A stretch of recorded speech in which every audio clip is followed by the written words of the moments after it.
नाजरीन, धमाकों की गूंज के बावजूद बहादुर फलस्तीनियों ने मस्जिद अक्सा में नमाज जारी रखी। जालिम इसराइली फौज की शेलिंग भी कलमा गो फलस्तीनी नमाजियों को अल्लाह के हजूर सजदा करने से रोक ना सकी। अल्लाह अकबर की सदाएं गूंजती रहीं। नहत्ते फलस्तीनियों ने जुल्म सितम के खिलाफ जहमत की तारीख रकम कर दी। रिपोर्ट के मुताबिक धमाकों की गूंज के बावजूद बहादुर फलस्तीनियों ने मस्जिद अक्सा में नमाज को जारी रखा। तफसीलात के मुताबिक नहत्ते फलस्तीनियों ने जालिम इसराइल के जुल्म और जबर के खिलाफ मजम्मत की तारीख रकम कर दी।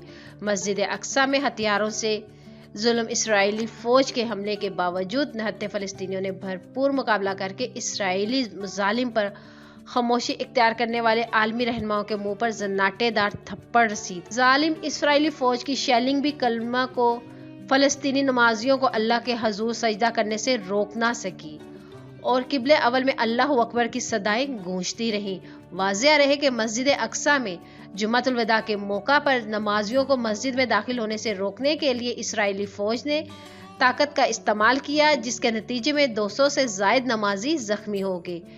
रिपोर्ट के मुताबिक माह रमज़ान के आखिरी जुम्मे जुम्मतुल विदा के मौका पर नमाज की अदायगी के लिए हजारों फलस्तीनी मस्जिद अक्सा पर जमा हो गए थे और बाहर हाते में नमाज अदा की। इस दौरान इसराइली फौज ने रवायती जाहलियत पसंदी का मुजाहिरा करते हुए फलस्तीनियों को मस्जिद के अंदर दाखिल होने से रोकने के लिए नमाजियों पर रबड़ की गोलियां बरसाईं, आइसू गैस की शेलिंग की और कुर्सियां फेंकी, जिससे 200 से ज्यादा फलस्तीनी जख्मी हो गए।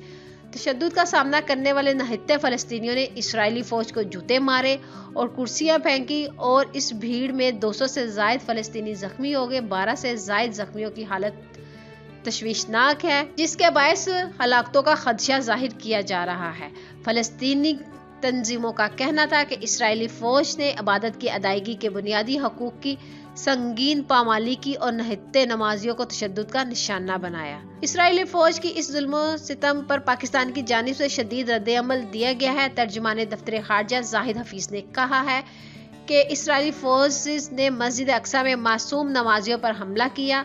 पाकिस्तान इसकी शदीद अल्फाज में मजम्मत करता है। रमजानुल मुबारक के दौरान ऐसा हमला इंसानी इक़दार और हुकूक की खिलाफ वर्जी है। इन्होंने मजीद कहा कि तशद्दुद वाक़े में ज़ख्मी फ़लस्तीनियों की जल्द सेहतयाबी के लिए दुआ गो हैं। आज़ाद फ़लस्तीनी रियासत के हसूल के लिए पाकिस्तान फ़लस्तीनी की हमायत जारी रखेगा। पाकिस्तान अक़वाम मुत्तहिदा की करारदादों के मुताबिक 2 रियासतों के हल की ज़रूरत पर जोर देता है।